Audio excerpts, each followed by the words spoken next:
What if the President of the United States decides to launch a nuclear strike? President Trump has threatened to nuke Iran. We could take them out in an hour, and they'll never be able to build their country back. Here's what would actually happen.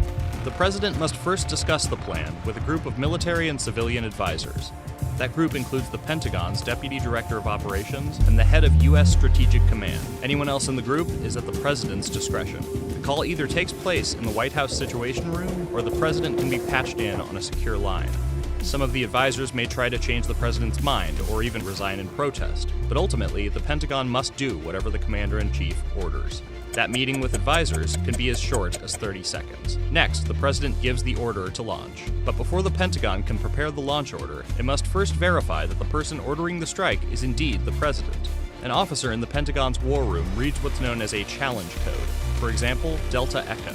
The President retrieves the biscuit, a laminated card the President or a military aide carries at all times, and finds the matching response to the challenge code, for example, Charlie Zulu. Once the codes match, the launch order goes out. That message is only about 150 characters long. It's encoded, encrypted, and broadcast to launch crews. At this point, only about 2 to 3 minutes may have passed since the initial conference call. Within seconds, a submarine and 5 ICBM crews in various underground bunkers received the launch orders. They opened safes and compared their sealed authentication system codes to those sent by the war room. This will confirm that the order is authentic. If the codes match, the crews enter the war plan number into their launch computers.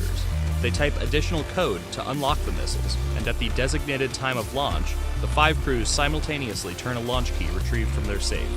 It only takes 2 crews to launch, so 3 can refuse to do any of the prior steps, and the missile or missiles will still fire. For missiles launched from a submarine, there is no second key. The crew has full power to launch. From here, there is no turning back.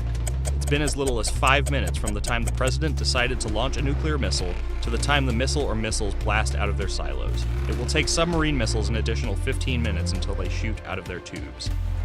Once it fires, a missile and its warhead cannot be called back.